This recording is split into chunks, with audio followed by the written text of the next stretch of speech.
sala das sessões da Academia das Ciências, mas também os participantes que estão em videoconferência, que estão entrando neste momento na nossa plataforma. Já há 20 participantes exteriores. Recordo também que, para além da possibilidade de visionamento em videoconferência, ficará depois também gravado em YouTube esta sessão para quem possa seguir. É uma sessão conjunta da classe de Letras e da classe de Ciências e também do Museu Mainense.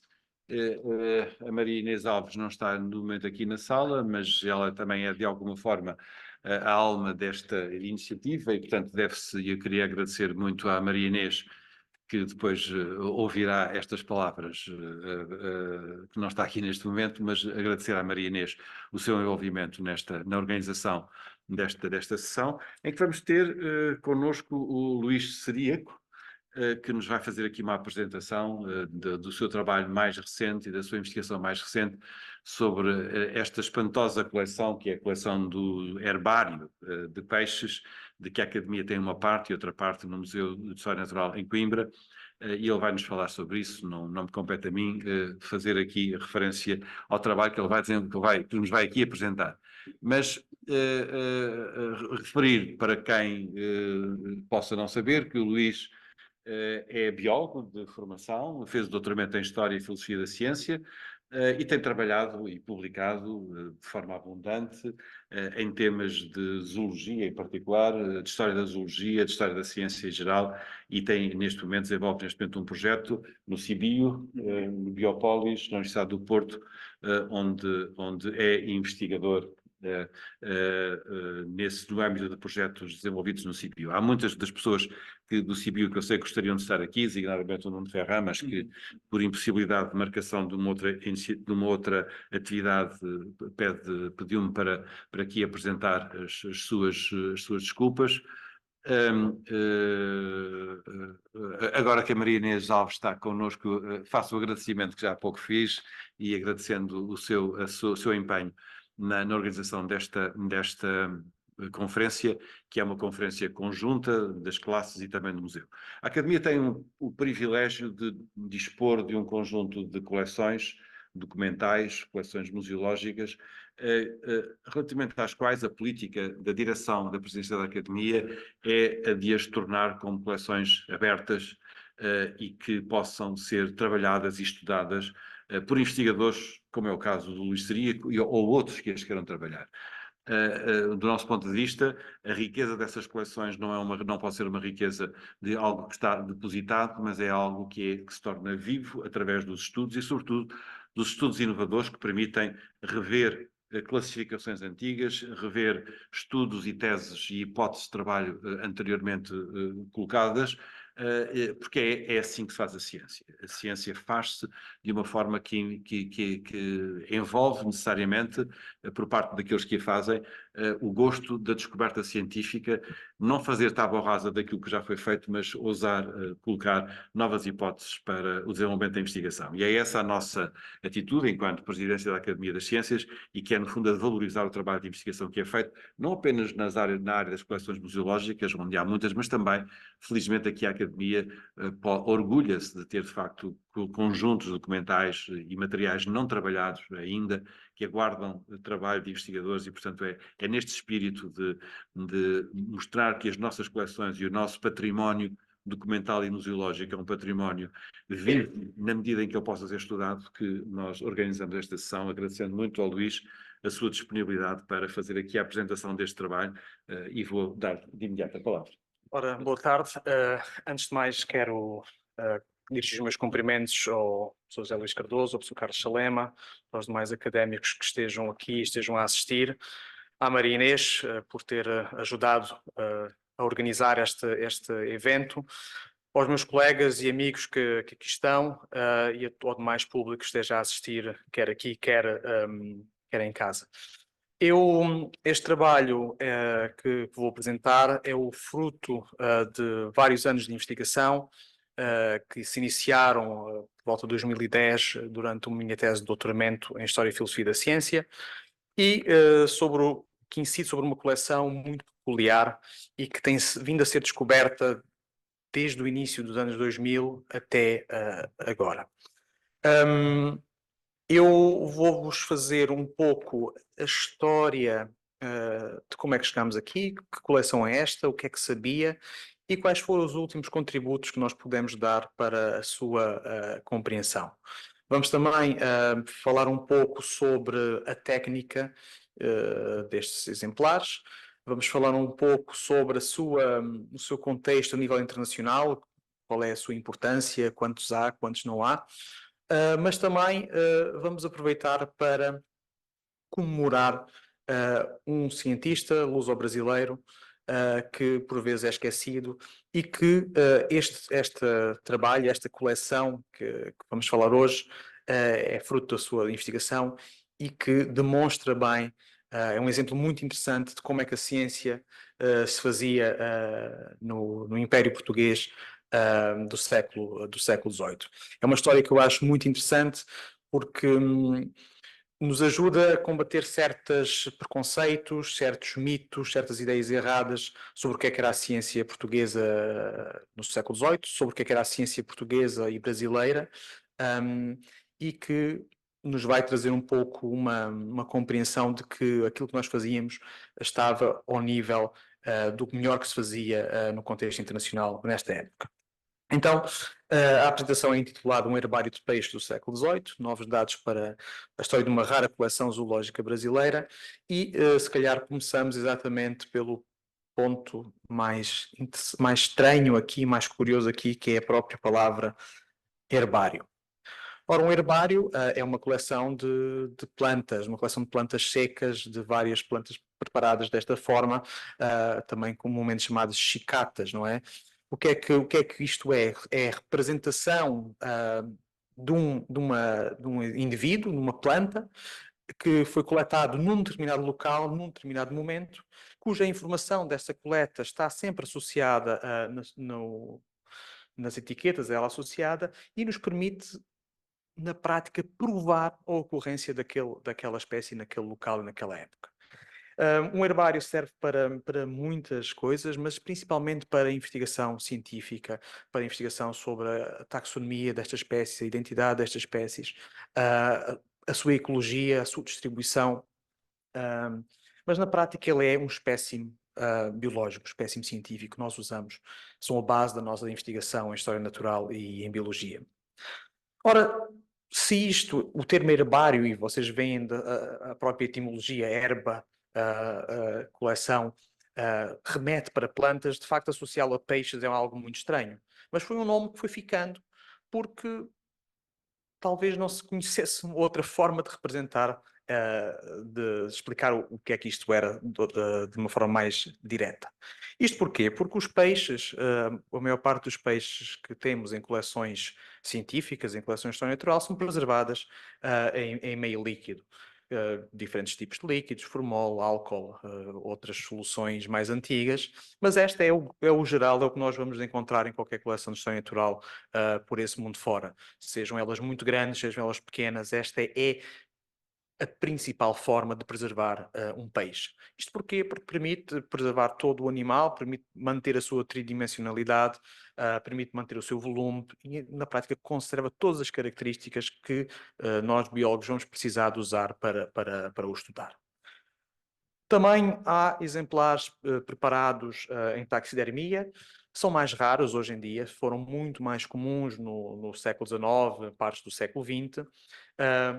Muitos deles foram preparados com um objetivo mais de exposição do que tanto de investigação, embora no início do século também se preservassem assim exemplares para estudo. Este é um caso de um exemplar de estudo taxidermizado, o que é um vulgar empalhada, não é? É a pele do animal, em que o interior é substituído por um enchimento de matérias vegetais ou inertes mais recentemente. Mas lá está, o herbário de peixe é sempre algo muito, muito peculiar. E isto traz-nos ao nosso herbário que temos aqui, quer na Academia, quer no Museu da Universidade de Coimbra, e também alguns exemplares em Paris. Esta coleção peculiar que nos traz hoje aqui para falarmos. Este exemplar Por sorte não foi combinado, ele está exposto aqui à entrada da academia, vocês porventura passaram por ele, mas terão a oportunidade de o ver, mas vamos falar um pouquinho mais sobre ele. Ora, importa aqui saber de onde é que surgiu esta técnica, quem é que a inventou, onde é que isto começou, quem é que se lembrou de preservar peixes desta maneira? Ora, podemos apontar para trás, para a primeira metade ainda do século XVIII, quando Frederick Gronovius, um naturalista, médico holandês, que tinha uma coleção de peixes preparados desta forma. A ele é atribuída a popularização desta técnica com um artigo que foi publicado na Royal Society em 1741, onde o artigo é praticamente todo esta página, tem um pouquinho mais numa página seguinte, mas ele apresenta esta técnica de uma forma muito simples, um método, uma técnica de fazer peixes em herbário. Eu acho muito interessante também olharmos para esta imagem porque nos mostra quem são os nossos interlocutores quando estamos a falar de naturalistas do século XVIII, não é? O naturalista do século XVIII é alguém que tem uma posição social já mais elevada, que se faz retratar junto da sua coleção, que a estuda, que a investiga, mas também a usa como uma prova do seu estatuto social. E este caso aqui é muito interessante, em que vemos Gronovius com os filhos e temos exposto nesta imagem vários apetrechos usados e espécimes usados na sua investigação. Temos exemplares preservados em meio líquido, temos um microscópio ali em cima também, temos herbários de plantas, que o filho assegura um herbário, temos coleções de conchas, temos coleções de animais, de invertebrados marinhos, temos um globo, ou seja, temos todo o apetrecho de um que era um gabinete de curiosidades, aliás, mais um gabinete de história natural, já do século XVIII. E ele faz publicar instruções que depois vão ser utilizadas por outros naturalistas que vão replicar este método nas suas expedições, nas suas coleções. Há vários exemplos destes herbários por aí fora, pela Europa fora, William Yarrell em Londres, como Herson, Adanson, Sonnerat, Comte Castelnau, tudo isto coleções mais ligadas ao Império Francês e em Paris, e também pelo menos a única que eu conheço, coleção nas Américas, para além daquela que nós vamos falar hoje, que é a de William Peck, que foi um dos primeiros professores de História Natural, Zoologia, na Universidade de Harvard, nos Estados Unidos.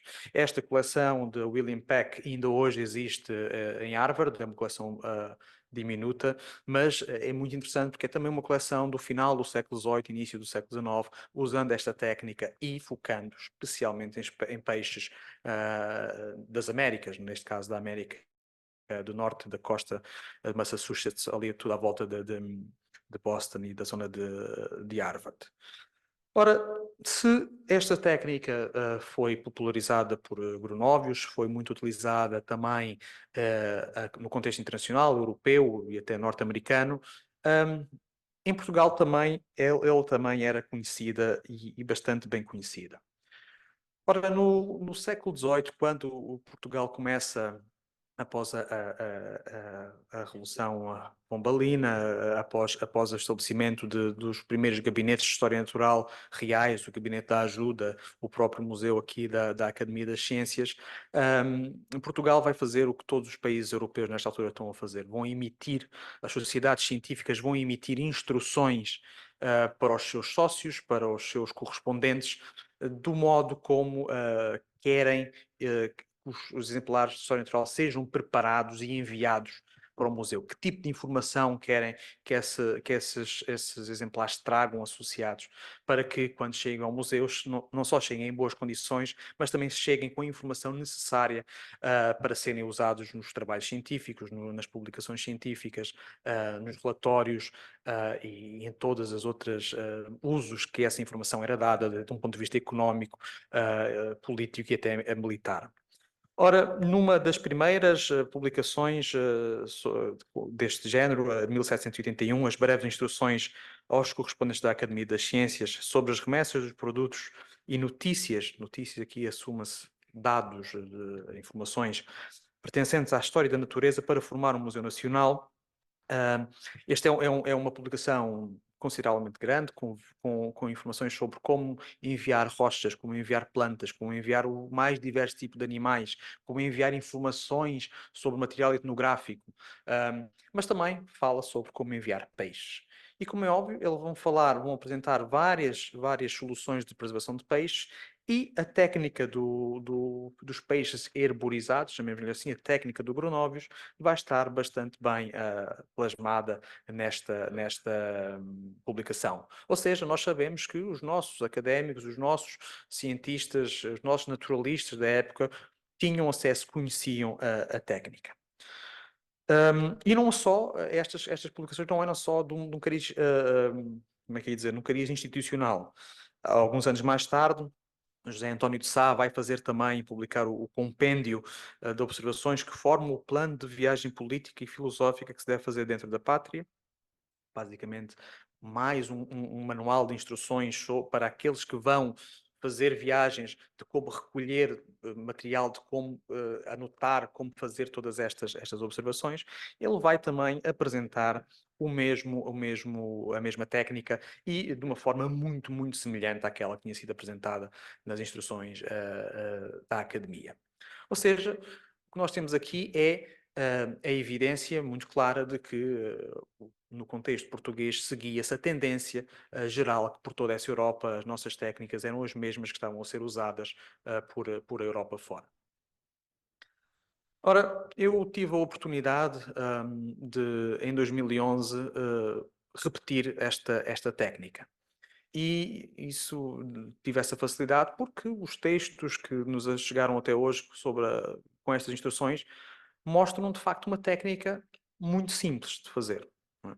E permitiu-nos retestar esta técnica. O que é que na prática isto funciona? Como é que isto funciona?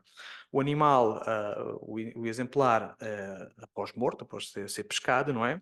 Ele é aberto ao meio, ele é escalado, como nós fazemos quando vamos ao mercado e pedimos o peixe para comermos no fim de semana, grelhado, pedimos para escalar o animal e depois, numa das partes do animal, vamos retirar toda a carne, todo o esqueleto, as espinhas, o resto da matéria que esteja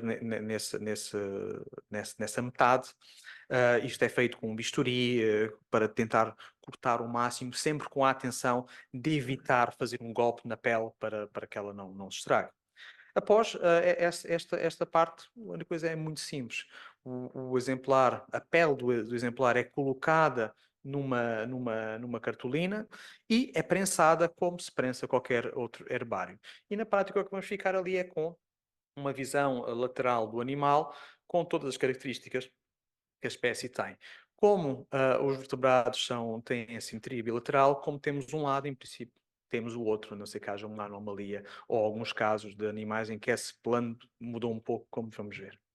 Mas, de facto, o que nós temos aqui é uma técnica rápida, fácil e que, ao fim de prepararmos uma coleção, conseguimos ter dezenas de exemplares preparados num espaço muito pequeno. Imaginem o que é que seria termos aqui cerca de, como os peixes da Academia, por exemplo, até tem tubarões, 18 exemplares em frascos, ocuparíamos mais do que esta mesa toda, com eles preparados em herbário, temos um monte assim deste tamanho que podemos meter numa caixa e transportar, sendo nós naturalistas, torna a coisa muito, muito mais fácil. Ou seja, é isso mesmo, é uma técnica rápida, fácil e eficaz e que nos permite fazer uma grande coleção num espaço de tempo curto e mantém a sua preservação durante um longo tempo. Claro que esta técnica tem também os seus contras, não é? Não preserva o animal todo, não preserva o volume, pode haver um pouco uma distorção do animal quando a pele pode contrair, e como é óbvio, quanto mais do animal tivermos, mais podemos estudar dele. Mas nesta altura, pensemos assim, estamos a falar de uma altura... Hoje é fácil nós, nas nossas instituições, nos nossos museus, arranjarmos bidões com álcool e com formol para irmos para o campo, temos um Land Cruiser atrás em que metemos as coisas e não temos que carregar nada às costas. Nesta altura, mesmo para arranjar preservativos líquidos, álcool e formol, não era assim tão fácil. E transportar frascos de vidro por aí fora também não era assim tão fácil. Mas pronto, tem essas limitações de que nós, o animal, vamos ter muito menos informação e pode haver essas trocas. Por isso é que é uma técnica que no século XVIII foi bastante utilizada, bastante prática, mas a partir do momento em que começamos a ter uma disponibilidade de materiais, de outras técnicas e também uma maior disponibilidade de vias de transporte, essa técnica vai perder o uso, vai entrar completamente em desuso e nas instruções que temos já do século XIX, 1836, quando o Museu Nacional de Lisboa estava baseado, quando se começou a basear aqui na Academia, e mais tarde, em 1862, quando esse mesmo museu é transferido para a Escola Politécnica, hoje o Museu Nacional de História e da Ciência, estas instruções práticas já não referem sequer a esta técnica. Aqui o animal, a técnica preferencial é preservação em meio líquido ou taxidermia do animal completo. Porque a exigência científica era outra e também a facilidade de aceder a recursos também era outra. Ora, voltemos então à nossa coleção que aqui que temos em Portugal de peixes em herbário. Como é que começou este estudo? Quem é que a encontrou? Como é que ela chegou ao conhecimento da comunidade científica e académica? Ora, a primeira pessoa a referir, os primeiros autores a referirem a existência desta coleção foi o professor Miguel Teles Antunes, académico aqui da Academia de Ciências, diretor do Museu Meinense, e que numa publicação em 2003 com o professor Alzinda Balbino, professora da Universidade de Évora, fizeram o primeiro catálogo e a primeira, por meio de trazer a público, da coleção existente aqui na Academia. O professor Miguel Teles Antunes e a professora Alzenda fizeram a identificação destes exemplares à espécie e atribuíram a coleção a Alexandre Rodrigues Ferreira, um dos maiores, talvez o mais famoso, naturalista, viajante, explorador português, luso-português do século XVIII. Já lá vamos mais falar sobre um bocadinho mais à frente.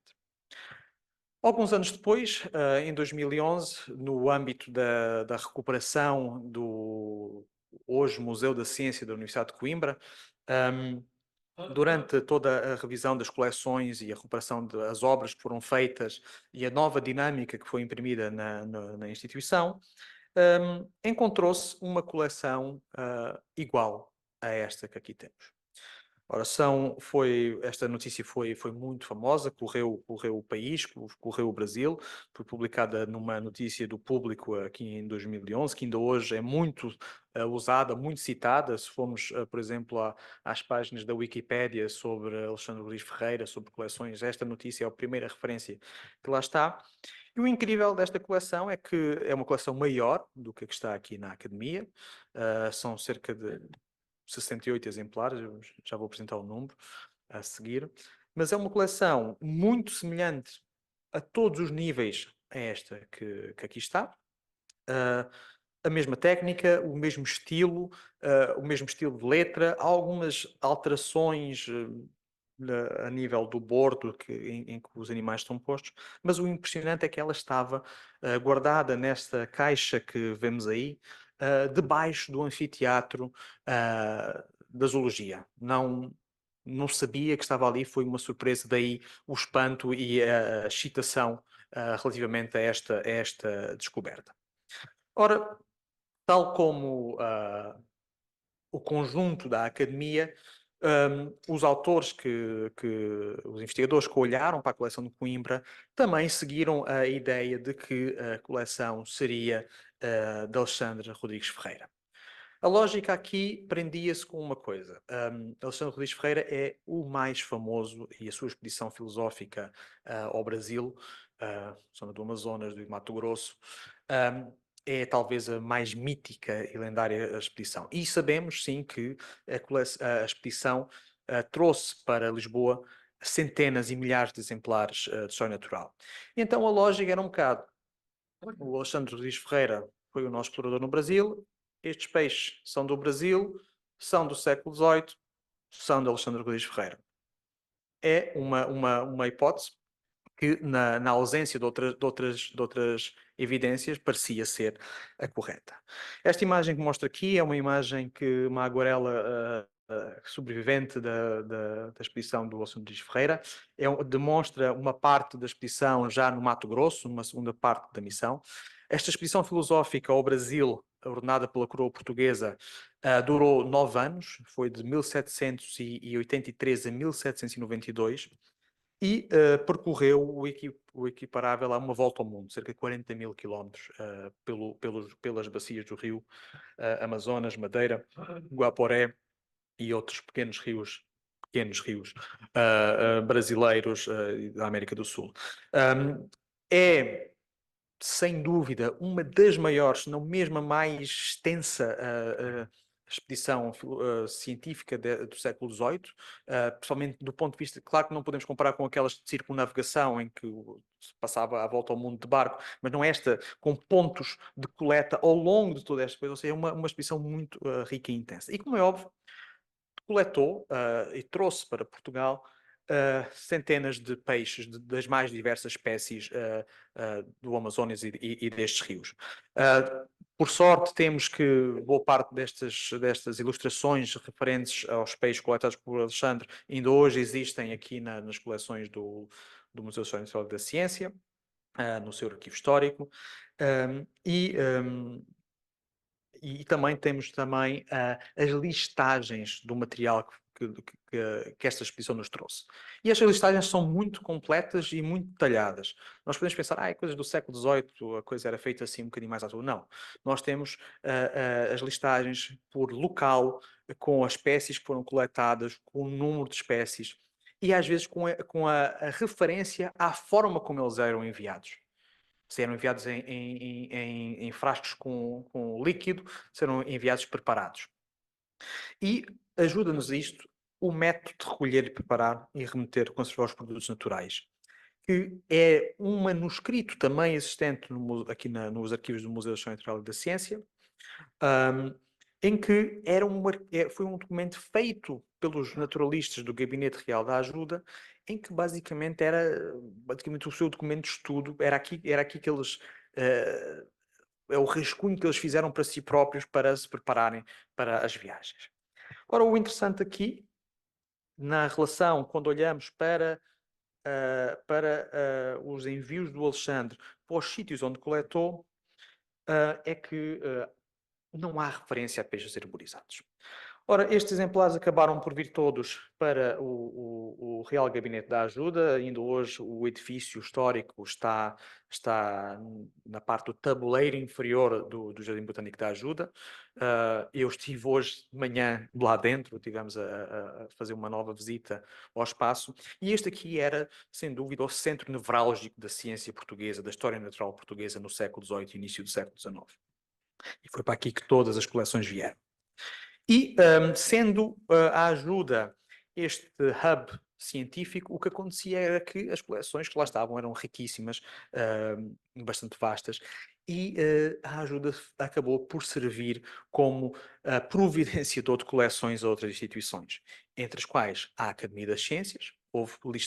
Há listagens de material que foi transferido do Museu da Ajuda para a Academia das Ciências para ajudar a criação aqui do museu, mas também para a Universidade de Coimbra, e é neste momento que pode alguns destes exemplares que existem em Coimbra, existem aqui, terem vindo da ajuda para cá.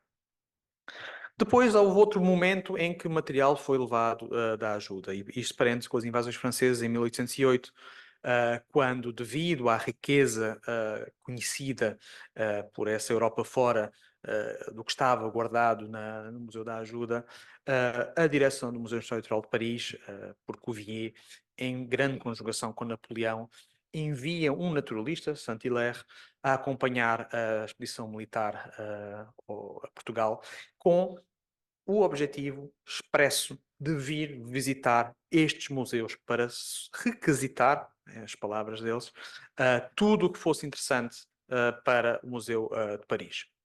E é assim, e é o que acontece.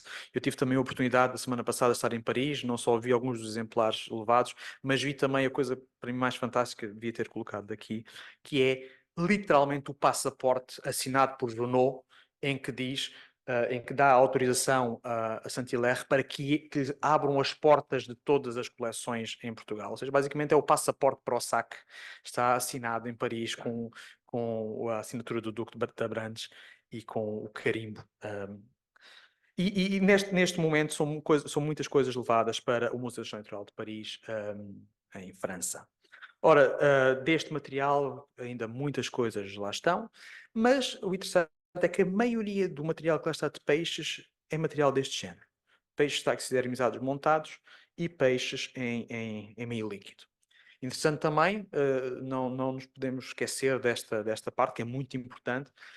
Este material que foi levado para Paris acabou por ser estudado pela nata dos naturalistas, dos zoólogos franceses e europeus do século XIX, como Cuvier, Saint-Hilaire. Humboldt estudou exemplares desta coleção e publicou exemplares desta coleção.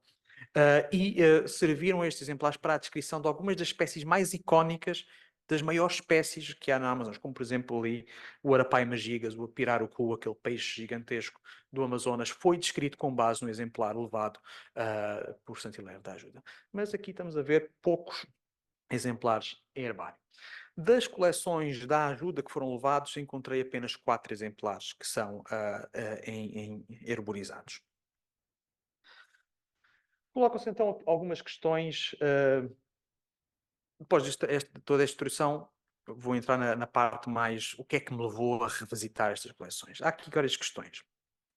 Ora, em todos os momentos, nas suas instruções, nas suas cartas, nas suas remessas, nos seus inventários posteriores, Alexandre Rodrigues Ferreira nunca refere espécimes preparados deste modo. Ok, é uma evidência circunstancial. Esqueceu-se, não deu atenção. Pode ser por aí. Mas, pronto, não há nas suas listagens... não há também nas suas listagens qualquer referência a espécies marinhas. Ou muito pouca referência a espécies marinhas. E a coleção, como vamos ver, que está aqui em Coimbra, é maioritariamente de espécies marinhas. Como vocês viram pelo mapa da expedição, a expedição é feita, na sua grande maioria, por rios. E então, aí era de estranhar porque é que tão poucas espécies dulciaquícolas e tantas marinhas. Esta foi maioritariamente via rio, como acabei de dizer. E algumas destas espécies pareciam representar,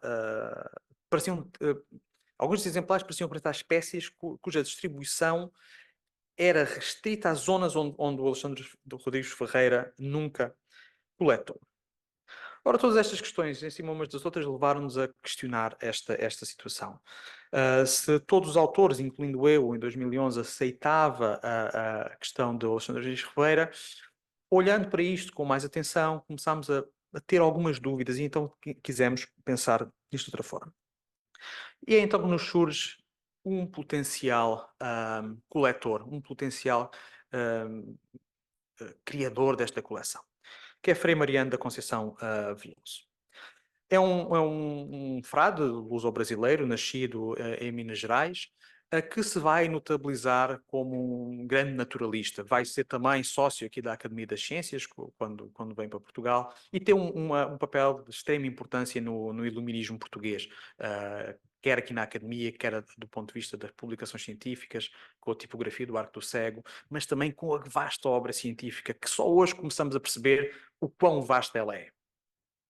Esta imagem que aqui está é a imagem que existe na internet, não é a imagem dele, esta é uma imagem feita no século XX, uma caricatura, mas pronto, quis meter uma cara para nós termos uma ligação à pessoa.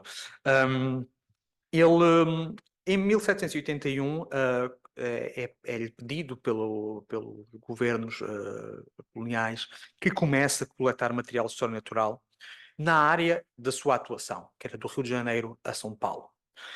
E este material que ele vai coletando, desde plantas a rochas a animais, vai ser enviado para Lisboa. Ora, isto é a área de atuação dele, e vocês podem ver aqui, acho que é muito interessante este mapa, os pontos a amarelo são os pontos da viagem do Alexandre Rodrigues Ferreira, os locais específicos onde ele coletou, estive a mapear isto recentemente, e aquele pontinho, aquela marca vermelha ali, é a área de atuação de Veloso, uma área costeira entre o Rio e São Paulo, aqui pela Baixada Fluminense, pelo Rio Paraguai, um, e que é onde ele se vai focar. Ora, ele está estabelecido no Convento de Santo António, no Rio, e é daí que ele prepara o material que vai enviar para Lisboa. O interessante é que o Convento de Santo António, onde o Frei estava, ainda hoje existe, no centro do Rio de Janeiro, é um dos monumentos mais impressionantes do Rio, da arquitetura portuguesa colonial desta época. E ele vivia por aqui e assume-se que era ali na biblioteca, no pequeno museu, no workshop que existia no Convento de Santo António, que ele preparava todo este material que remetia para Lisboa. E nós sabemos que ele remetia isto mesmo antes de vir para Portugal. Aqui, novamente, no Arquivo Histórico do Museu Central da Ciência, há vários documentos do Frei Veloso em que ele, com listagens de material que ele envia para a ajuda. Este datado de 1787, quando ele ainda estava no Brasil, com a descrição de animais que ele está a enviar. Ou seja, estamos a falar de um naturalista ativo e que coleta material.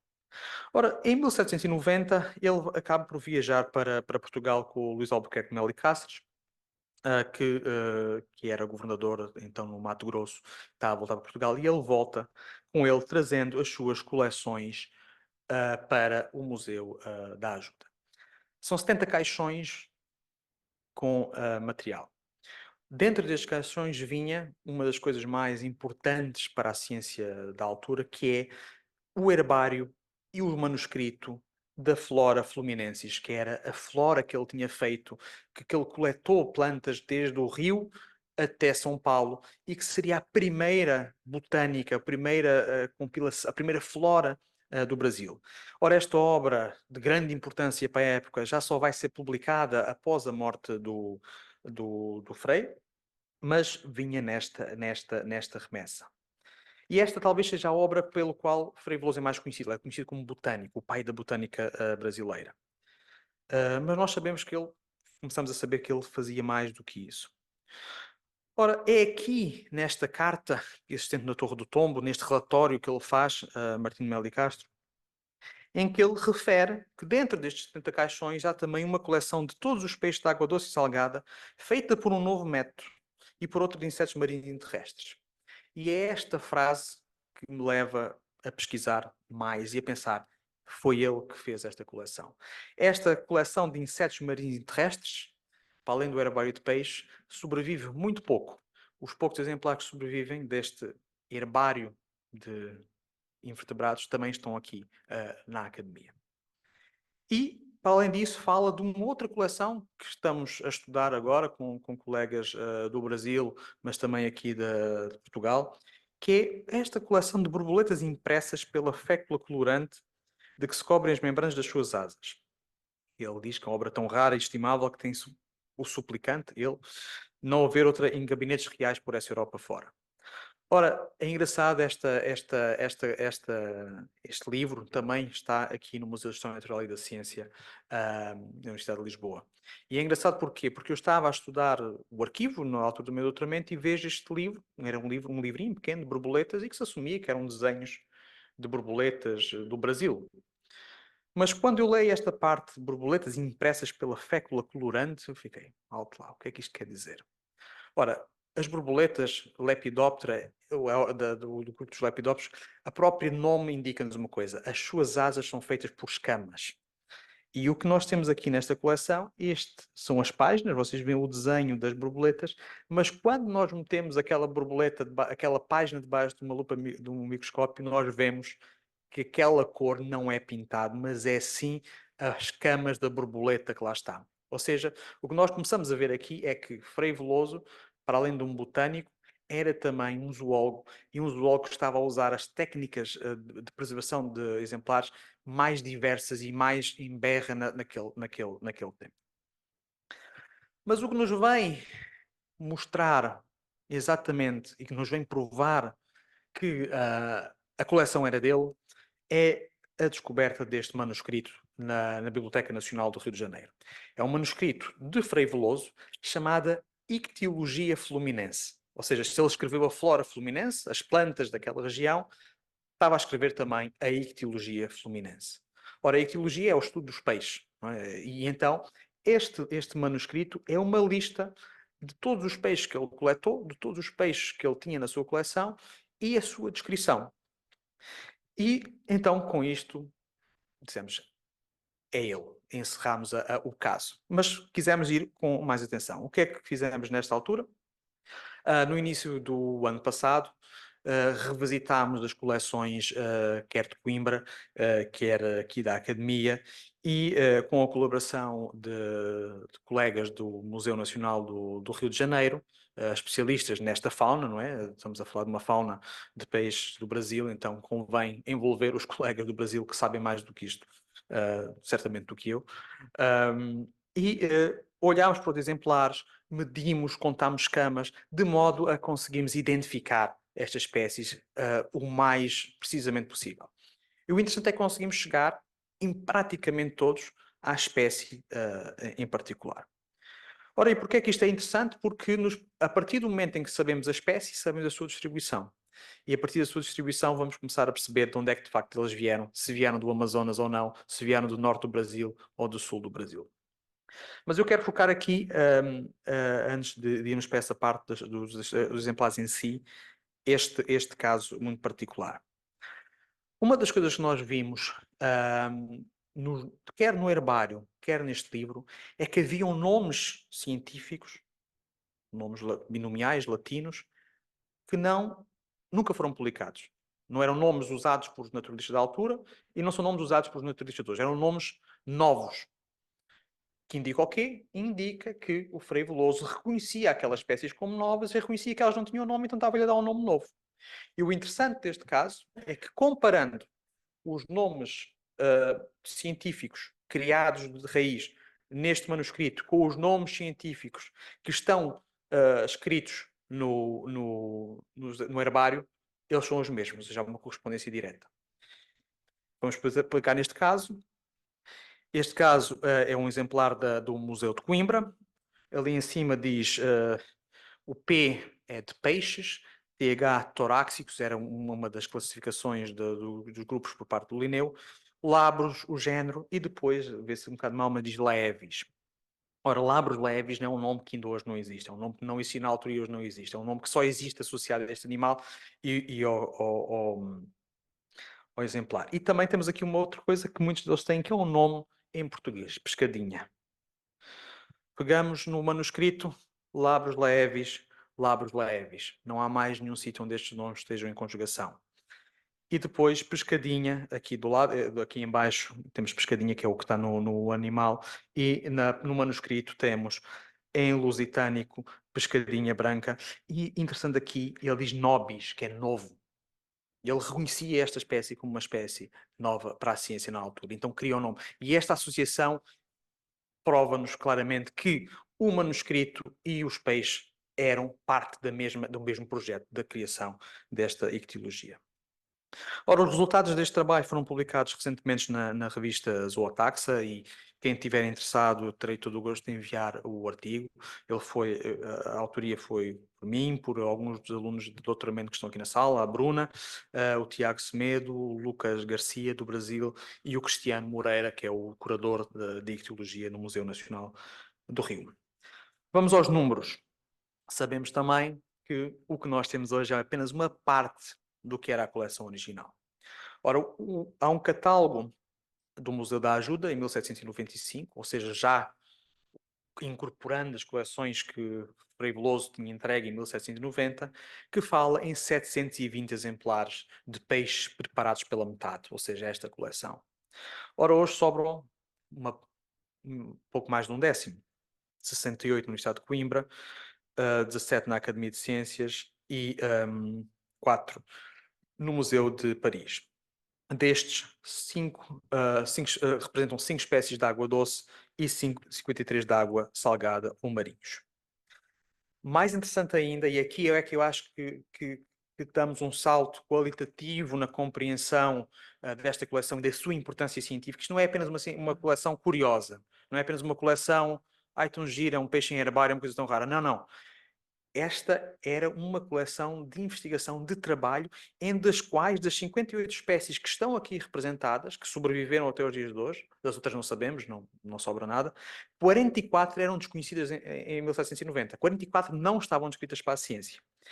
E o Frei Veloso, destas 44, pelo menos 14 reconheceu como novos. Porquê? Porque ele dá-lhe um nome novo, que ele dá-lhe uma descrição nova, ele refere que eles são novos. Ou seja, ele sabia que tinha ali algo que era novo. E como é óbvio, nesta altura a ictiologia, havia duas de investigação sobre isto. Focavam espécies europeias, algumas espécies do norte do Atlântico, mas do sul do Atlântico não havia nada a se trabalhar. Então é óbvio que ele estava a lidar com uma fauna completamente nova para a ciência.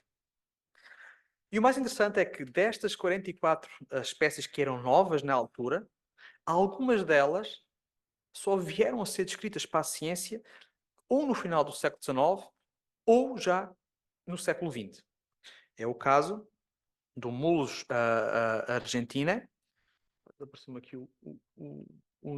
a data, 1800 e 1933, que o Frei Veloso já considera como Mulus brasiliensis, que é um nome que não existia, era uma espécie nova.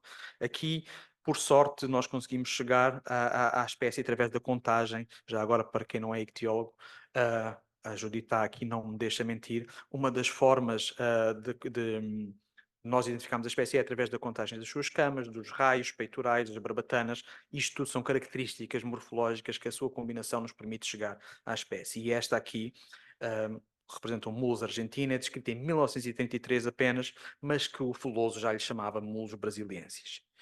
E outro caso ainda, a Serra Brasileira, Scomberomoros brasiliensis, este é o exemplar. Aqui ele não o soube identificar, não houve nenhuma referência à sua identificação, ele só lhe chama apenas Scomber, não percebe-se que ele não avançou na descrição, não tinha dúvidas. É uma espécie que apenas vai ser descrita para a ciência em 1978 e ele já o tinha em mãos nesta altura. Isto para percebermos o quão inédita era esta coleção nesta altura. Qual é o grave problema? O que é que acabou por estragar os planos e estragar a fama a Veloso? Para que uma espécie fique oficialmente descrita, não basta apenas que o cientista ou naturalista reconheça que é diferente, escreva a sua descrição e guarde o papel na secretária. De um ponto de vista dos códigos atuais de nomenclatura zoológica, para que uma descrição seja válida, para que a espécie seja atribuída como descrita por determinado autor, ela tem que ser publicada. E esse foi o problema do Veloso. Nunca foi publicado.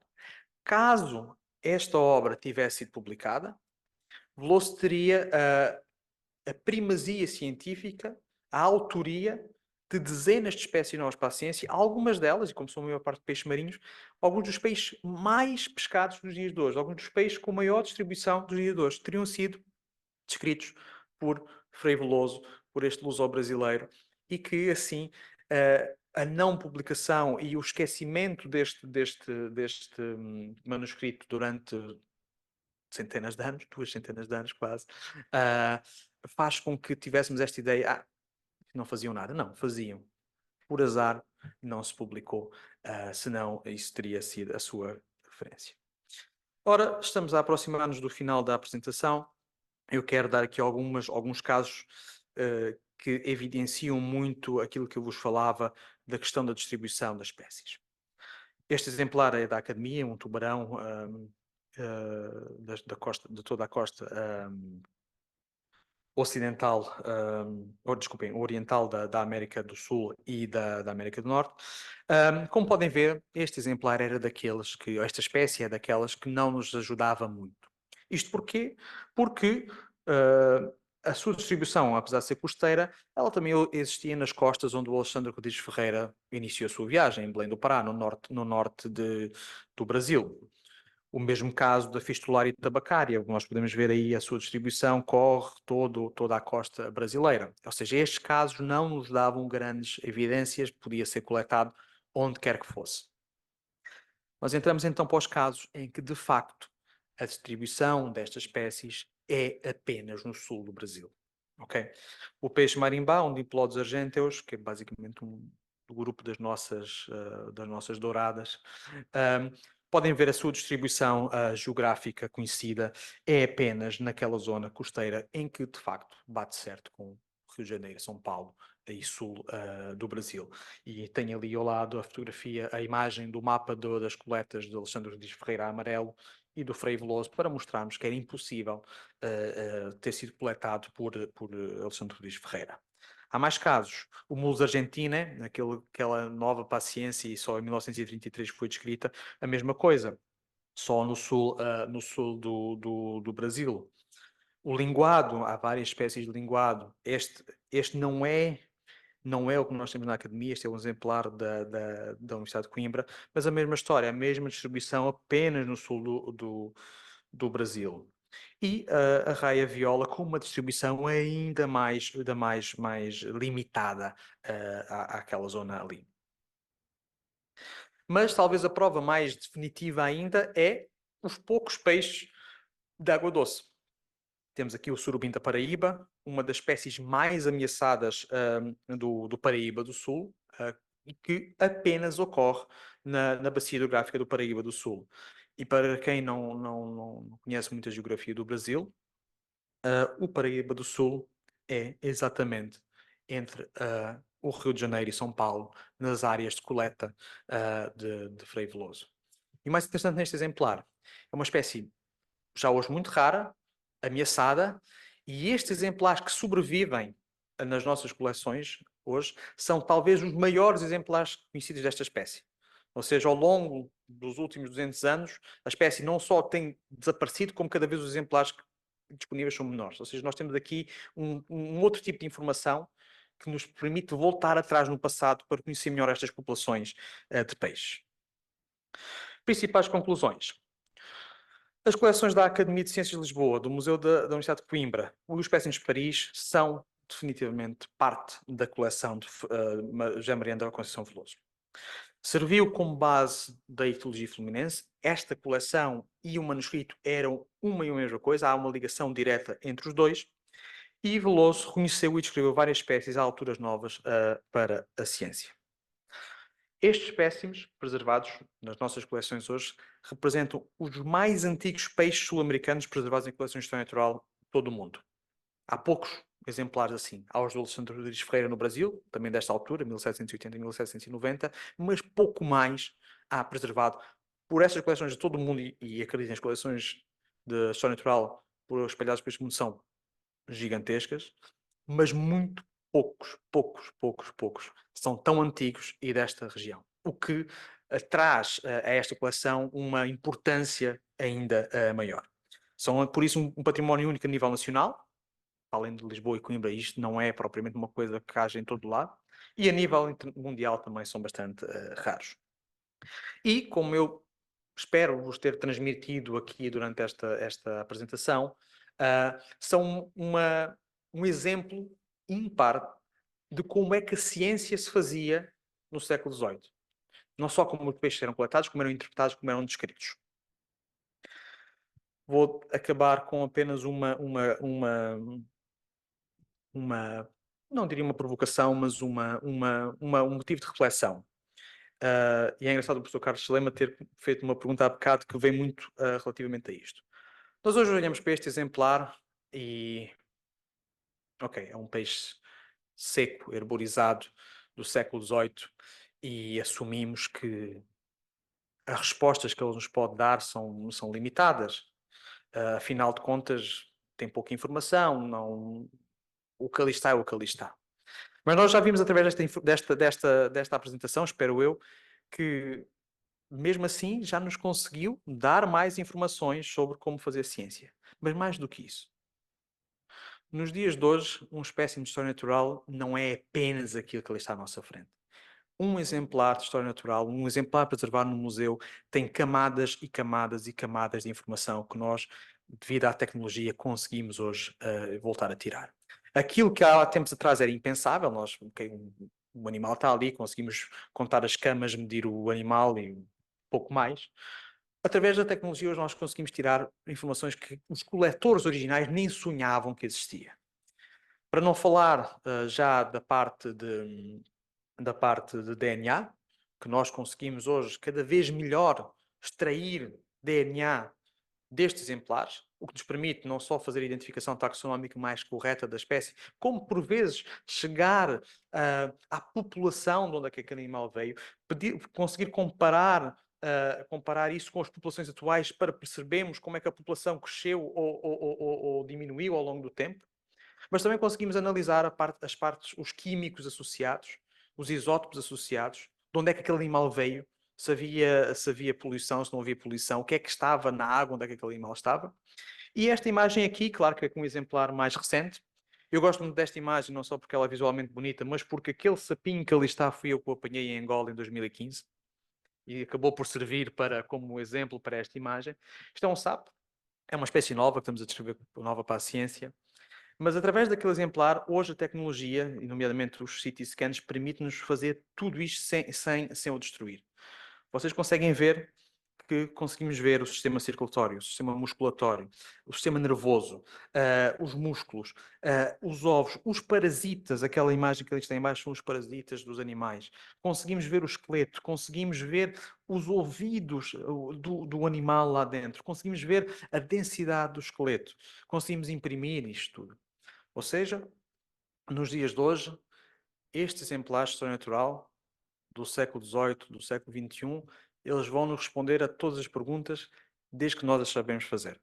E é isso que a importância destas coleções, não só para a história, para o património, mas também para a ciência moderna. E com isto, quero agradecer a toda a gente que permitiu que este trabalho fosse feito. Um especial agradecimento aqui à Academia das Ciências, ao professor José Luís Cardoso, ao professor Miguel Teles Antunes, diretor do museu, à Maria Inês, aos colegas da Universidade de Coimbra, com a amabilidade que tiveram de deixar consultar as coleções.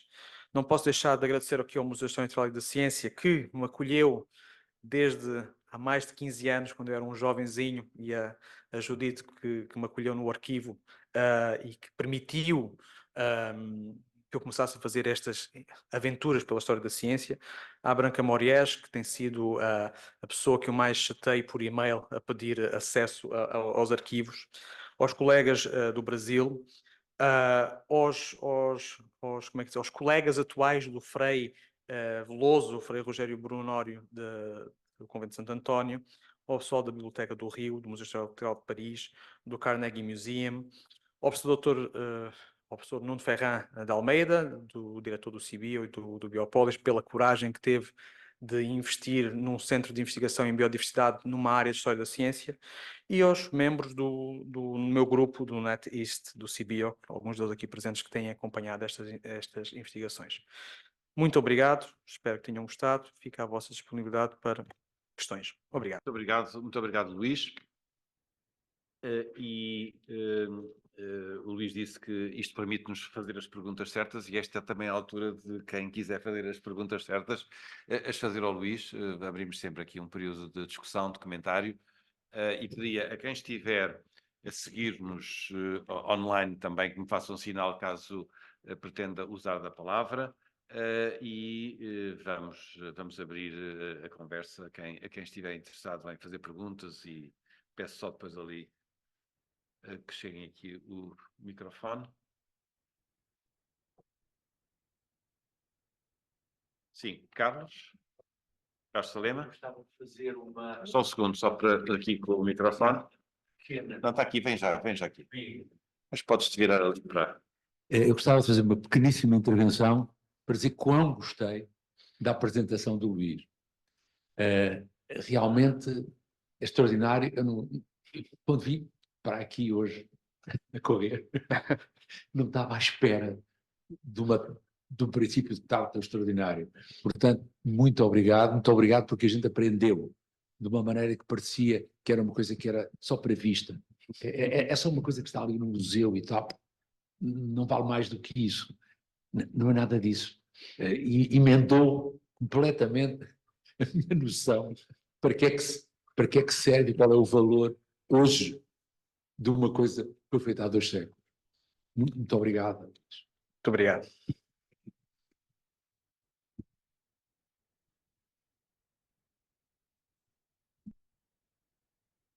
Mais questões? Vejo que está a Alzenda Balbino, está entre nós também. Alzenda tem, penso só aqui que... Muito bem, Alzenda, tem a palavra. Muito obrigada. Não sei se me estão a ouvir. Sim, estamos a ouvir perfeitamente. Muito bem. Muito obrigada, Sr. Presidente da Academia. Cumprimento também o Presidente da classe de Ciências e cumprimento todos, mas um cumprimento particular ao Luís. E quero dizer-lhe, Luís, que foi com enorme satisfação que eu ouvi a sua conferência, por 2 razões. Uma, porque o Luís foi aluno da Universidade de Évora. E para mim é sempre uma enorme satisfação ver os nossos alunos com esta pujança na investigação como o Luís tem. Portanto, fico particularmente satisfeita quando vos ouço em qualquer circunstância. Portanto, hoje fiquei imensamente satisfeita pela conferência do Luís, que eu conheço bem. Depois, também fiquei muito satisfeita pelo facto de Luís ir estudar esta coleção. Porque, como efetivamente o Luís disse, esta coleção foi a primeira vez estudada pelo professor Teles Antunes e por mim. Aliás, foi o professor Teles Antunes que encontrou esses exemplares também escondidos na academia e que depois decidimos os dois estudar esses exemplares. Para nós foi um enorme desafio e foi uma enorme satisfação fazê-lo na altura, mas mais satisfeita estou agora. Eu não sei se o professor está aí pessoalmente, eu sei que ele tinha uma consulta e disse-me que talvez não pudesse estar, mas mais satisfeita fico por perceber que efetivamente nós na altura tínhamos algumas dúvidas quando atribuímos a coleção a Alexandre Rodrigues de Ferreira e agora veio o Luís muito claramente e com novos dados, com informação que nós não tínhamos, veio efetivamente dizer e mostrar que essa coleção será efetivamente do Frei Veloso. E eu acredito que seja não só pelos dados que você me mostrou, mas até pelas dúvidas que nós tínhamos quando a atribuímos a Alexandre Rodrigues de Ferreira. Portanto, para mim, hoje foi uma enorme satisfação ouvi-lo e vir você mostrar aquilo que efetivamente nós começámos, e começou particularmente o professor Teles Antunes, e você vir com os novos dados, e a ciência é assim mesmo, a evolução do conhecimento, e vir o Luís com novos dados mostrar que afinal não é, é de Frei Veloso. E acredito piamente que seja de Frei Veloso. Muito obrigada, Luís. Obrigado, Alzenda, e um abraço para Évora, e é sempre um gosto poder contar com os meus professores e os meus colegas de Évora aqui.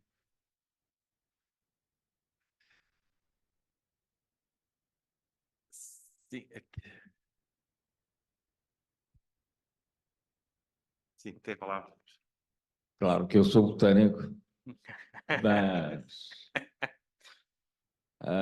conheço o relevo do trabalho do Luís, porque eu já tive o prazer e a honra de estar em campanha nos trópicos. Ele a trabalhar com animais e eu a trabalhar com plantas. Mas o fundamental, uma das que eu realço aqui, na realidade, é que com estes exemplares, as pessoas nos esquecem-se que com estes exemplares que se podem estudar o DNA, a mesma coisa acontece com as plantas, e que são melhores estes exemplares, a questão é líquido, porque o líquido pode ter adulterado o DNA. Porque eu também colhi plantas e mantive-as em álcools algumas, houve uma técnica que se podia utilizar também, mas que tinha esse inconveniente. E, atualmente, houve durante muito tempo que se pensava, que se dizia que os herbários eram, isso é erva seca, não serve para nada. Hoje sabe-se a relevância que isso tem, que inclusivamente, e aqui nestes peixes com certeza isso também é possível, podem-se detectar alterações climáticas com o material de herbário e, portanto, com este material. inclusivamente muitos outros fatores, até químicos, não só biológicos, mas hoje, infelizmente, muitos diretores de herbário e de museus não são biólogos. E sabemos o que é que se está a passar com alguns herbários mundiais, como o de Kew, que estão a querê-lo armazenar para transformar o herbário num hotel turístico. E isto não se passa só em Inglaterra, não é? É preciso, trabalhos destes são fundamentais para se demonstrar que, na realidade, isto não é material seco. É material biológico muito relevante. Muito obrigado, Luís, pelo seu excelente trabalho. Muito Obrigado. obrigado também pelo seu testemunho. Eu queria só, para além de agradecer ao meu caro amigo Jorge Paiva, que se alguém pensa que herborizar peixes é uma coisa estranha e difícil, o Jorge mostrou-me que herborizar peixes é uma brincadeira, porque eu tive a oportunidade de estarmos na floresta do Pingano, no Uige, em que nós pensamos que a herborização de plantas é de uma plantinha deste tamanho que se mete dentro de um herbário. Mas quando eu vejo o Jorge a descer uma ribanceira abaixo e trazer um feto que era 2 vezes o seu tamanho e herborizá-lo numa folha, eu percebi que herborizar peixes é uma coisa muito fácil.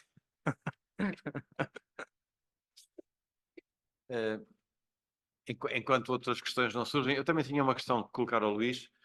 Na sua apresentação fez referência a que este trabalho, e é um trabalho notável, e antes de fazer a minha pergunta, eu gostaria aqui de assinalar e congratular-me com a intervenção da nossa confrade Alzenda Balbino, porque eu acho que é um testemunho da forma como a ciência é feita e como quem faz a ciência não tem receio de que as hipóteses iniciais que se tinham colocado e as respostas iniciais sejam,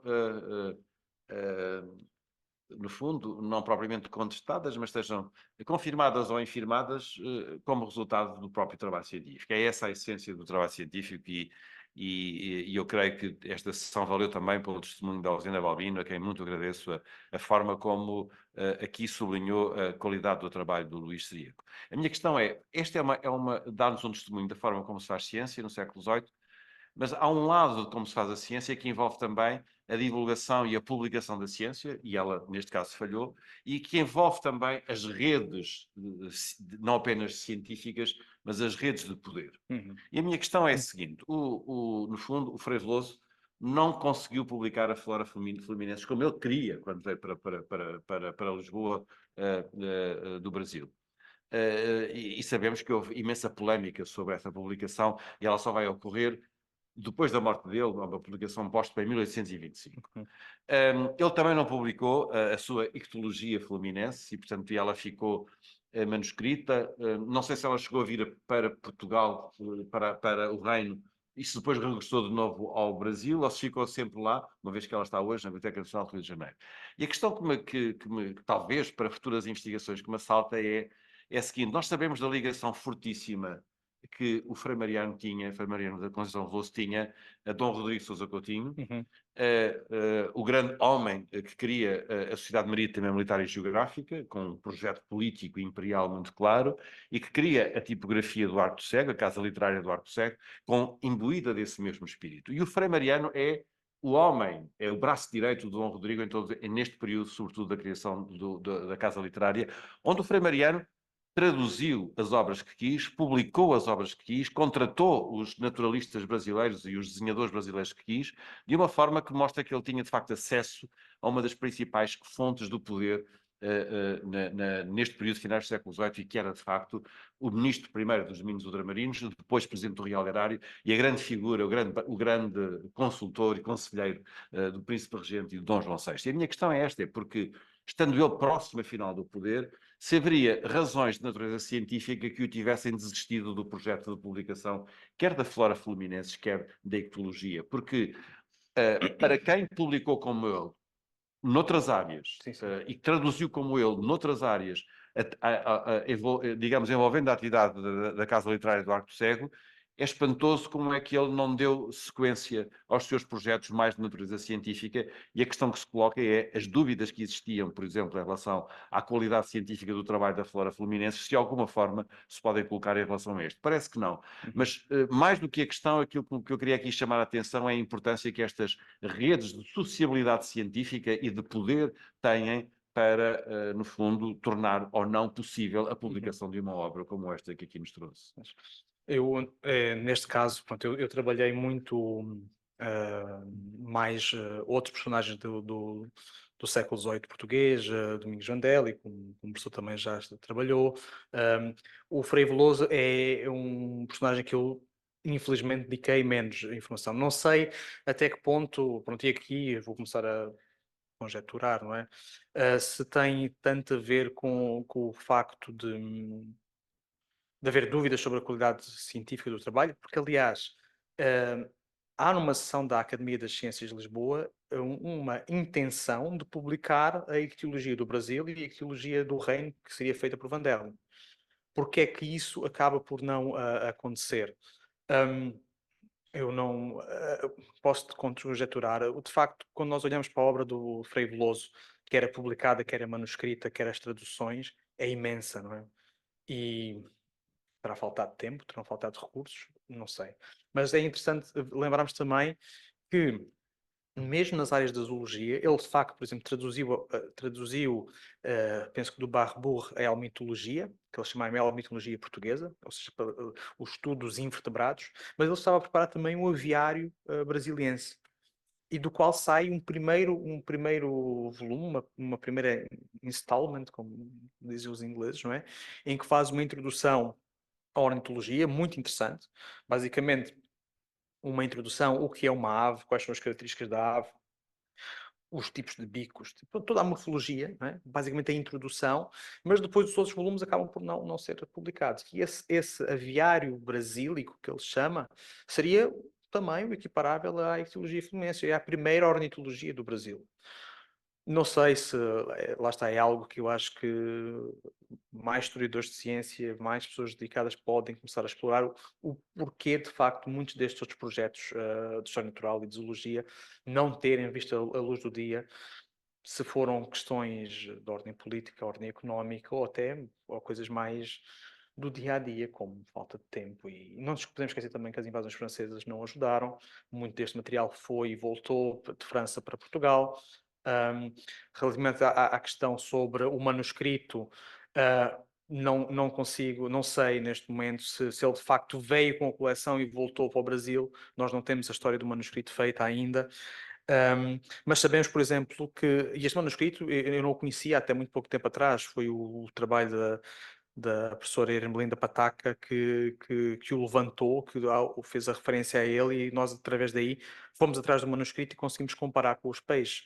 Ou seja, há muito ainda para fazer no estudo destes homens de ciência desta altura, e me acredito que os nossos arquivos, as nossas coleções nos possam ainda vir trazer muitas surpresas como esta.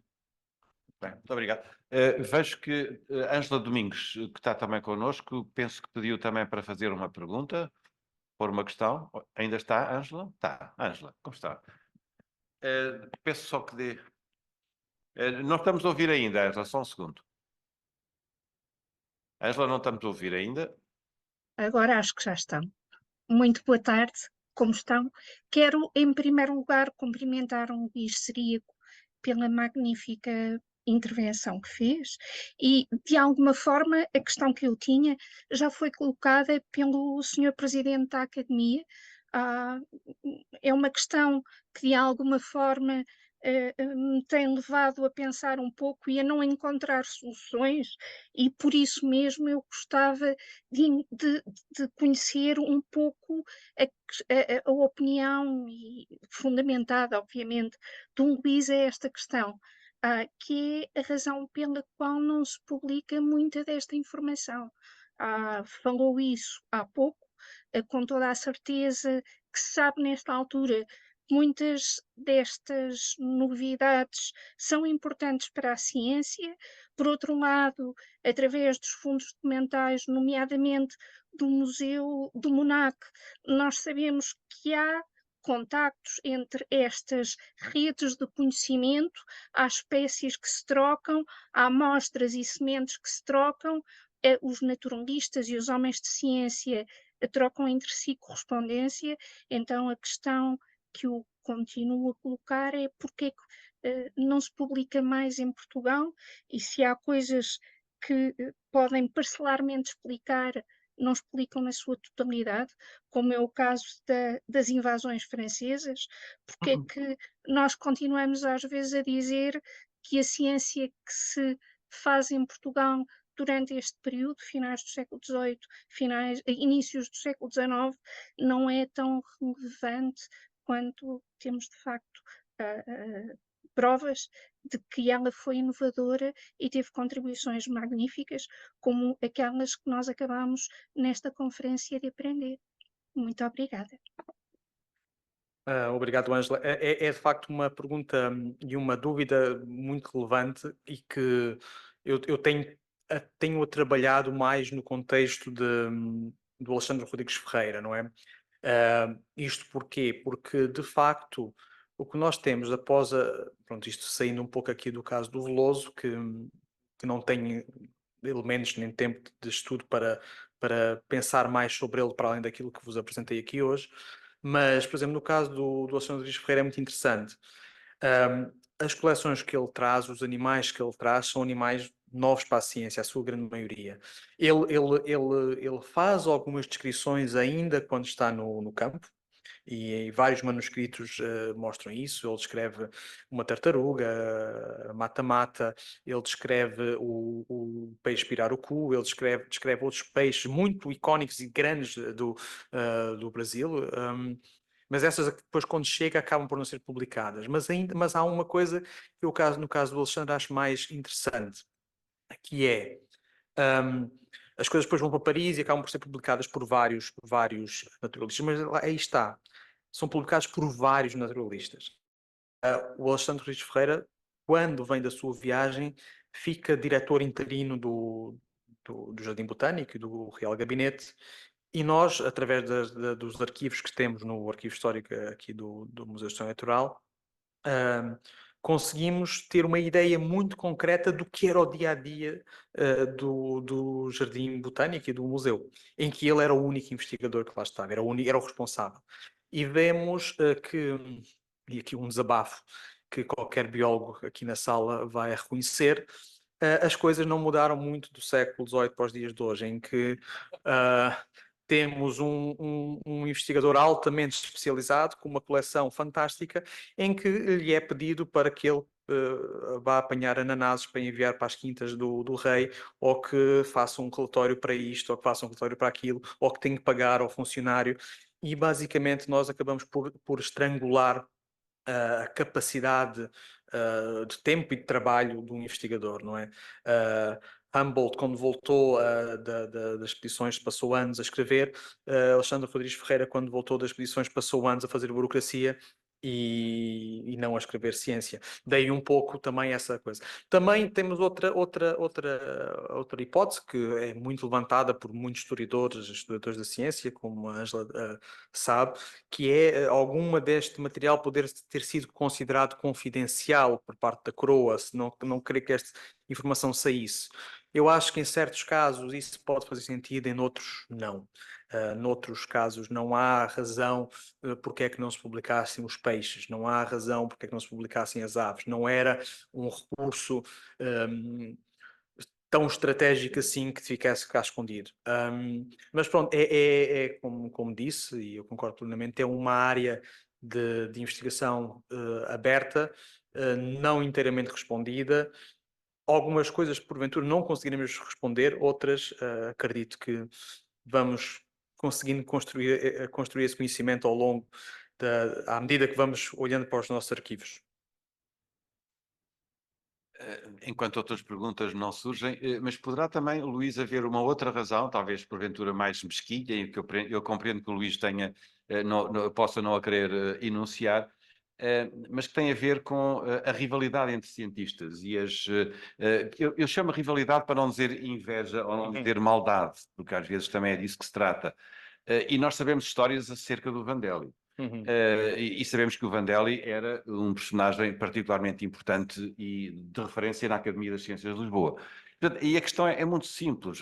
São conhecidas as histórias de alguma, como é que é dizer, enfado ou tristeza do Alexandre Rodrigues Ferreira relativamente ao facto de muitas das suas coleções trazidas na viagem filosófica não terem tido o acondicionamento e a proteção que poderiam ter quando ele regressa e, portanto, que estariam, digamos, votadas ao abandono.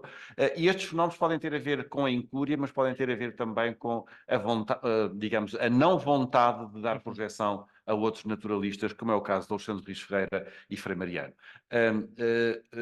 Há pouco a alusão que fiz à ligação a Dom Rodrigo é porque o Dom Rodrigo também não se deu particularmente bem com a Academia das Ciências e não se deu tanto tão bem que criou a Sociedade Marítima Militar e Geográfica e a tipografia do Barco do Cego, ou seja, há aqui de facto redes de poder que podem ajudar e nós sabemos aquilo que era, o que é que diziam do Vandelli e o que é que o Brutero dizia do Vandelli e o que é que o Dom Rodrigo disse do Correio da Serra quando deixou de acreditar nele e portanto há aqui estas relações entre cientistas e entre homens de ciência e homens de poder que às vezes, por estranho que seja ou que pareça, condicionam muito o próprio trabalho académico.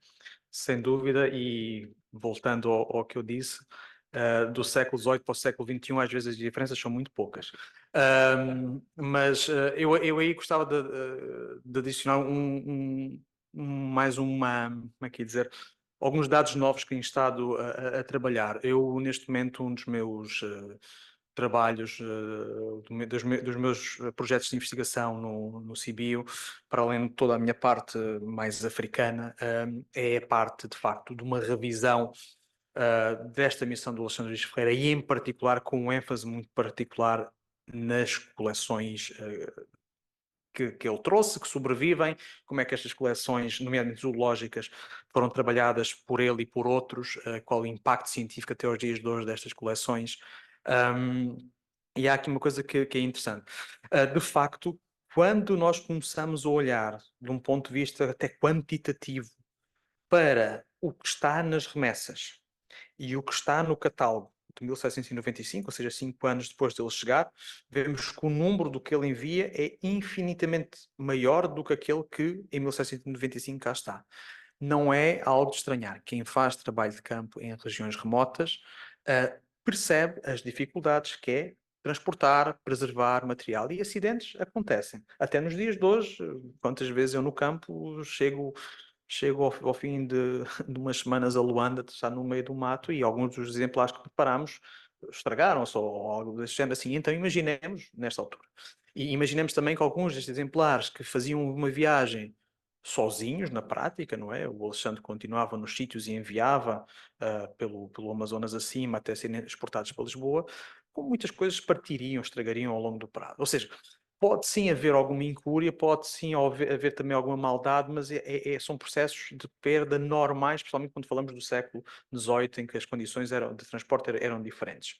Mas, de facto, eu nunca, não ponho de parte totalmente a atuação de Vandelli a tentar retirar a primazia e a fama aos seus discípulos e aos seus colegas. Tanto é que em Paris, a semana passada, tive a oportunidade de estar a ver algumas das cartas que foram enviadas por Vandelli para naturalistas franceses, em que, isto ainda antes das invasões, em que ele enviava material coletado por Alexandre, enviava os exemplares, enviava os desenhos, enviava as descrições feitas pelo próprio Alexandre e metia-lhes o seu nome, ou às vezes omitia o nome do Alexandre. Num caso ou outro referiu, foi coletado por o meu discípulo Alexandre, mas havia muito essa capacidade, essa tentativa de esconder. Mas há outra coisa que depois às vezes nós também temos que fazendo de advogado do diabo. Ok, o Alexandre chegou cá, as coleções estavam desorganizadas, não tinham o local, mas os franceses publicaram-nas sem esse local. Ou seja, não é o facto de algumas coisas virem mal catalogadas com falta de informação que impede essa publicação. Ou seja, eu acho que nós não podemos dizer que foi isto, foi aquilo. Se for um conjunto de várias circunstâncias que levaram que isto fosse. Algumas mais mundanas do que nós podemos pensar. Sim, sim, claro. Não se importa aqui só o microfone, Jorge Paiva. Só um segundo. Não, está aí aqui o microfone que é para as pessoas que estão em casa poderem ouvir. Ah, eu tenho uma explicação, mas não quero dá-la agora, não é? Nós desprezamos sempre um pouco aquilo que fazíamos. Por exemplo, eu vou um bocadinho mais além, como por exemplo o caso de Garcia Dorta. Eu tenho uma explicação porque é que ele escreveu em português e não escreveu em latim. Mas os estrangeiros descobriram que o Garcia Dorta era absolutamente invulgar para a época. Foi completamente... Ele acabou com toda a maneira de estudar plantas medicinais até ali. Tudo se baseou no Dioscórides, que o Dioscórides já se baseou lá no Teofrastos e no Aristóteles, porque eu conheço essas obras todas. Ora bem, e veio preciso um estrangeiro vir aqui, foi o Lecluse, que depois traduziu, não foi ele que traduziu, ele de certeza não sabia português, ele esteve em Lisboa, não sabia português, descobriu que estava ali uma obra excepcional, e então deve ter sido um mercador, porque Lisboa estava cheio de mercadores por causa das especiarias, e esses sabiam português e sabiam latim. E agora descobriu-se uma professora de História que se doutorou na Alemanha, que o Garcia da Horta era conhecido e estava nas enciclopédias alemãs da época. Eu próprio não sabia isso. Julgava que o Garcia da Horta tinha sido conhecido só através do Lecluse, porque depois o Linneu nunca cita o Garcia da Horta, porque se o Linneu soubesse português, tinha criado espécies com o nome dedicado ao Garcia da Horta, não é? E, portanto, nós só muito mais tarde é que começamos a descobrir que o Garcia da Horta era não só excepcionalmente sabedor, como era um excelente investigador e que quebrou toda a maneira de estudar plantas medicinais até ali, até aquela época. É preciso ver isto, isto é extremamente importante, não é? Uhum. E na realidade, agora só um bocadinho uma explicação porque é que estes peixes estavam desprezados. Porque os peixes ninguém lhe ligava. Estou-lhe a dizer, na época, basta ver o que o Hoffmann segue e Link quando vieram a Portugal, bom, e quando chegaram a Lisboa, é que diz, as sardinhas, a corte e a burguesia comia era carne. As sardinhas são para os soldados, para os pobres e para os porcos. Portanto, não se ligava muito aos peixes. E, portanto, nunca gostaram os peixes. Boa tarde. Em relação às novas técnicas como o DNA, eu gostava de saber se o Luís vai continuar a estudar esta coleção, agora que já se percebeu quem é que foi o autor original, ou se considera que o trabalho está mais ou menos arrumado da vossa parte e vão seguir para outra descoberta e outro caminho. É assim, o trabalho com coleções é isso que eu acho que eu refiro sempre. O trabalho com coleções nunca está acabado. Amanhã outra pessoa vai precisar desta coleção, deste exemplar, para responder a outra pergunta que nós não nos lembramos. Ou seja, da minha parte, neste momento estou focado noutros grupos, ou seja, não é algo que esteja nos planos fazer tão depressa. Mas, por exemplo, de DNA, sim, há coisas que estamos a fazer neste momento. Passei hoje boa parte também da manhã a trocar mensagens com um aluno de doutoramento meu, em que ele está a fazer ele também é autor deste artigo, é o Tiago Semedo. Ele está a fazer o seu doutoramento no CBIO sobre um grupo de macacos do Brasil, em que estamos a perceber que há novas espécies para a ciência nesse grupo de macacos, mas para nós percebermos exatamente se aquelas espécies são novas ou não, nós temos que ir comparar com as coleções que existem e temos que ir comparar com aqueles exemplares no qual se basearam a descrição desse grupo. E alguns desses exemplares são exemplares do século XVIII, do Alexandre Rodrigues Ferreira, e que, para tal, nós estamos a tirar DNA e a extrair DNA de exemplares do século XVIII. Ou seja, respondendo à tua pergunta, da minha parte, não estou a fazer mais um trabalho nestes peixes, mas o que eu quero dizer é que o trabalho não. O meu artigo foi um.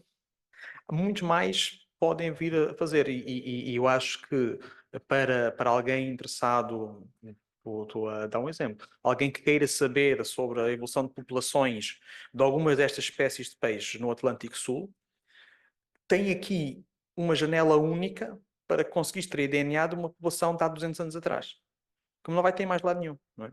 Ou seja, e daí é essa ideia sempre importante de dizer as coleções não são apenas património histórico, não são apenas uma coisa do passado, são uma coisa para o futuro.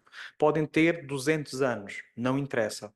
Um exemplar com 200 anos para um investigador pode ser mais importante do que um exemplar com 2 dias. E isto é que é importante nós nos lembrarmos. Muito bem. Não sei se há mais alguma questão, algum comentário, pergunta que queiram fazer. Se não é o caso, então damos por encerrada esta sessão, agradecendo de novo muito ao Luís Ciríaco e aos coautores do Luís que apresentaram aqui este trabalho e que para a Academia das Ciências de Lisboa é particularmente reconfortante e é, digamos, a prova de que as coleções que aqui se guardam são coleções para serem trabalhadas, estudadas e para desafiarem a ciência e desafiarem a história da ciência em particular. Muito obrigado.